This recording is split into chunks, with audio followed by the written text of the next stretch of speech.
वक्रतुंड महाकाय सूर्यकोटि समप्रभ निर्विघ्नं कुरु मे देव सर्वकार्येषु सर्वदा। गौरी पुत्र गणेश भगवान की जय। श्री शिवाय नमस्तुभ्यम। प्रिय भक्तजनों, आप सभी को गणेश चतुर्थी की ढेरों शुभकामनाएं। भगवान गणेश जी की कृपा आप और आपके समस्त परिवार पर सदैव बनी रहे। भक्तजनों, पुराणों के अनुसार भाद्रपद शुक्ल चतुर्थी के दिन भगवान श्री गणेश जी का जन्म हुआ था। आज हम इस वीडियो में विनायक गणेश चतुर्थी की व्रत कथा सुनेंगे। गणेश चतुर्थी का व्रत, जो कि हर माह के कृष्ण पक्ष और शुक्ल पक्ष की चतुर्थी तिथि के दिन किया जाता है। कृष्ण पक्ष में पड़ने वाली चतुर्थी को संकष्टी गणेश चतुर्थी के नाम से जाना जाता है और शुक्ल पक्ष में पड़ने वाली चतुर्थी को विनायक गणेश चतुर्थी के नाम से जाना जाता है और भगवान गणेश का पूजन किया जाता है। और भगवान गणेश, जो कि प्रथम पूजनीय माने जाते हैं, किसी भी प्रकार के शुभ कार्यों में या मांगलिक कार्यों में सबसे पहले भगवान गणेश जी का पूजन किया जाता है। और जो भी भक्त सच्ची श्रद्धा के साथ, नियम और निष्ठा के साथ विनायक गणेश चतुर्थी का व्रत करते हैं, इस दिन भगवान गणेश साथ में माता दुर्गा यानी कि चौथ माता का पूजन करते हैं। उनके सभी प्रकार के विघ्न और बाधाएं दूर हो जाती हैं तथा भगवान गणेश जी की कृपा से सभी प्रकार के सुख और समृद्धि की प्राप्ति होती है। और विनायक गणेश चतुर्थी का व्रत जो भी करते हैं, उन्हें इस दिन सुबह ब्रह्म मुहूर्त में उठकर नित्य क्रियाओं से निवृत्त होकर गंगा नदी में या घर के नहाने के पानी में ही थोड़ा सा गंगा जल मिलाकर के स्नान करना चाहिए और शुद्ध वस्त्र धारण करके दिन भर उपवास रहते हुए भगवान गणेश जी का, जो कि सुबह के समय में और शाम को चंद्रोदय के समय में पूजन करना चाहिए और उसके बाद चंद्रमा को अर्घ देकर ही व्रत को पूर्ण माना जाता है। उसके बाद फिर भोजन ग्रहण करना चाहिए और विशेषकर भगवान गणेश जी को, जो कि तिल से बने हुए वस्तु का भोग लगाना चाहिए या मोदक आदि का भोग लगाना चाहिए और इससे भगवान गणेश जी अति प्रसन्न होते हैं और अपनी कृपा प्रदान करते हैं। तो प्रिय भक्तजनों, आइए अब सुनते हैं विनायक गणेश चतुर्थी की व्रत कथा। तो आप सभी भक्तजन बड़ी ही श्रद्धा और ध्यान पूर्वक प्रसन्न चित्त मन से भगवान गणेश जी के चरणों का ध्यान करते हुए इस कथा को सुनिए। तो सभी प्रेम से बोलिए, भगवान गणेश जी की जय। कथा के अनुसार एक बार महादेव जी स्नान करने के लिए भोगावती गए। उनके जाने के पश्चात माता पार्वती ने अपने तन के मैल से एक पुतला बनाया और उसका नाम गणेश रखा। तब माता पार्वती ने उससे कहा, हे पुत्र, तुम एक मुग्दल लेकर द्वार पर बैठ जाओ। मैं भीतर जाकर स्नान कर रही हूँ। जब तक मैं स्नान न कर लूँ, तब तक तुम किसी भी पुरुष को भीतर मत आने देना। और भोगावती में स्नान करने के बाद भगवान शिव जी आए तो गणेश जी ने उन्हें द्वार पर रोक लिया और इसे शिवजी ने अपना अपमान समझा और क्रोधित होकर भगवान श्री गणेश जी का सिर धड़ से अलग करके भीतर चले गए। तब माता पार्वती ने उन्हें नाराज देखकर समझा कि भोजन में विलंब होने के कारण महादेव जी नाराज हैं। इसीलिए उन्होंने तत्काल 2 थालियों में भोजन परोसकर भगवान शिवजी को बुलाया। तब दूसरा थाल देखकर तनिक आश्चर्यचकित होकर भगवान शिवजी ने पूछा, यह दूसरा थाल किसके लिए है? तब माता पार्वती जी बोली, पुत्र गणेश के लिए हैं, जो बाहर द्वार पर पहरा दे रहा है। और तब यह सुनकर शिवजी और अधिक आश्चर्यचकित हुए और उन्होंने कहा, तुम्हारा पुत्र पहरा दे रहा है? तब माता पार्वती ने कहा, हाँ नाथ, क्या आपने उसे देखा नहीं? तब शिवजी ने कहा, देखा तो था, किंतु मैंने तो अपने रोके जाने पर उसे कोई उद्दंड बालक समझकर उसका सिर काट दिया। तब यह सुनकर माता पार्वती जी बहुत दुखी हुईं और वे विलाप करने लगीं। तब माता पार्वती जी को प्रसन्न करने के लिए भगवान शिव जी ने एक हाथी के बच्चे का सिर काट कर बालक के धड़ से जोड़ दिया। तब माता पार्वती जी इस प्रकार पुत्र गणेश को पाकर बहुत प्रसन्न हुई और तब उन्होंने पति तथा पुत्र को प्रीतिपूर्वक भोजन कराकर बाद में स्वयं भोजन किया। और यह घटना भाद्रपद शुक्ल चतुर्थी को हुई थी। इसीलिए यह तिथि पुण्य पर्व के रूप में मनाई जाती है और इसी दिन भगवान श्री गणेश जी का जन्म उत्सव बड़े ही धूमधाम से मनाया जाता है। तो सभी प्रेम से बोलिए भगवान श्री गणेश जी की जय। गणपति बाप्पा मोरया। प्रिय भक्तजनों, आइए अब सुनते हैं सभी मनोकामनाओं को पूरी करने वाली अगली कथा। एक बार भगवान शिव और माता पार्वती नर्मदा नदी के किनारे बैठे थे और वहां पर माता पार्वती ने भगवान शिव जी से समय व्यतीत करने के लिए चौपड़ खेल खेलने को कहा और भगवान शिव जी चौपड़ खेलने के लिए तैयार हो गए। परंतु इस खेल में हार जीत का फैसला कौन करेगा, यह प्रश्न उनके समक्ष उठा। तो भगवान शिव जी ने कुछ तिनके एकत्रित कर उसका एक पुतला बनाकर उसकी प्राण प्रतिष्ठा कर दी और पुतले से कहा कि बेटा, हम चौपड़ खेलना चाहते हैं, परंतु हमारी हार जीत का फैसला करने वाला कोई नहीं है। इसीलिए तुम बताना कि हम दोनों में से कौन हारा और कौन जीता। और फिर इसके बाद भगवान शिव जी और माता पार्वती का चौपड़ का खेल आरंभ हो गया और यह खेल करीब 3 बार खेला गया और संयोग से तीनों बार माता पार्वती ही जीत गई। और खेल समाप्त होने के बाद बालक से हार जीत का फैसला करने के लिए कहा गया, तो उस बालक ने भगवान शिव जी को ही विजय बताया। और यह सुनकर माता पार्वती अत्यंत क्रोधित हो गईं और क्रोध में उन्होंने बालक को लंगड़ा होने का और कीचड़ में पड़े रहने का श्राप दे डाला।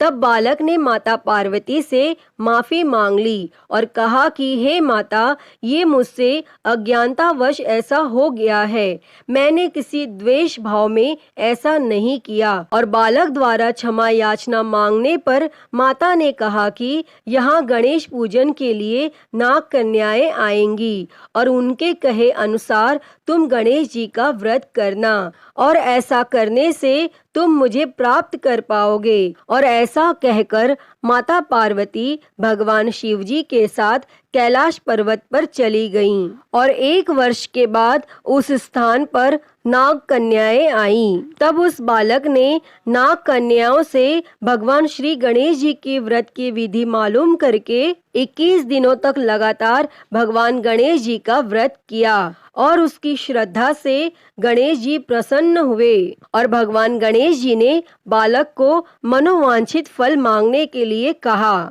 तब उस पर बालक ने कहा कि हे विनायक, हे विघ्नहर्ता गणेश जी, मुझ में इतनी शक्ति दीजिए कि मैं अपने पैरों पर चलकर कैलाश पर्वत पर पहुंच सकूं। और भगवान गणेश यह देखकर प्रसन्न हुए और उन्होंने बालक को वरदान देकर वहां से अंतर ध्यान हो गए। और इसके बाद वह बालक कैलाश पर्वत पर पहुंच गया और कैलाश पर्वत पर पहुंचने की कथा उसने भगवान शिव जी को सुनाई।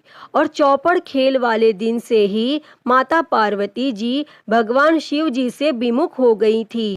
अतः देवी के रुष्ट होने पर भगवान शिव जी ने भी बालक के बताए अनुसार 21 दिनों तक भगवान श्री गणेश जी का व्रत किया और इस व्रत के प्रभाव से माता पार्वती के मन से भगवान शिव जी के लिए जो भी नाराजगी थी वह समाप्त हो गई। और तब यह व्रत विधि भगवान शंकर ने माता पार्वती को बतलाया और यह सुनकर माता पार्वती के मन में भी अपने पुत्र कार्तिकेय से मिलने की इच्छा जागृत हुई। तब माता पार्वती ने भी 21 दिनों तक श्री गणेश जी का व्रत किया तथा दुर्वा पुष्प और लड्डुओं से भगवान गणेश जी की पूजा और अर्चना की। और व्रत के 21वें दिन स्वयं कार्तिकेय जी माता पार्वती से मिलने पहुँचे और उस दिन से श्री गणेश चतुर्थी का यह समस्त मनोकामनाओं की पूर्ति करने वाला व्रत माना जाने लगा।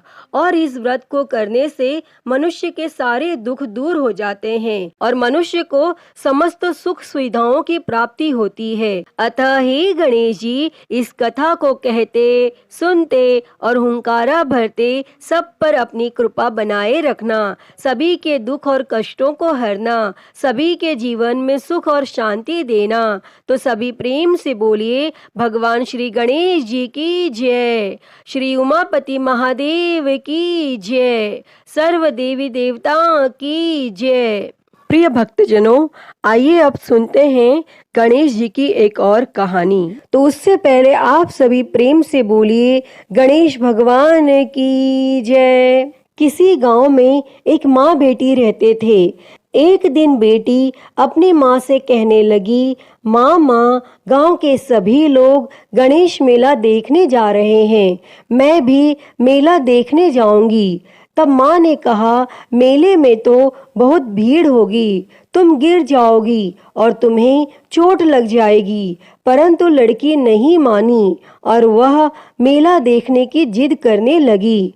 तब माँ ने कहा, ठीक है, पर ध्यान से जाना, अब नाराज मत हो। और जब वह जाने लगी तब उसकी माँ ने उसे 2 लड्डू दिए और 1 घंटे में पानी दिया। माँ बोली, 1 लड्डू और थोड़ा सा पानी गणेश जी को दे देना और दूसरा लड्डू, बाकी बचा हुआ पानी तुम पी लेना।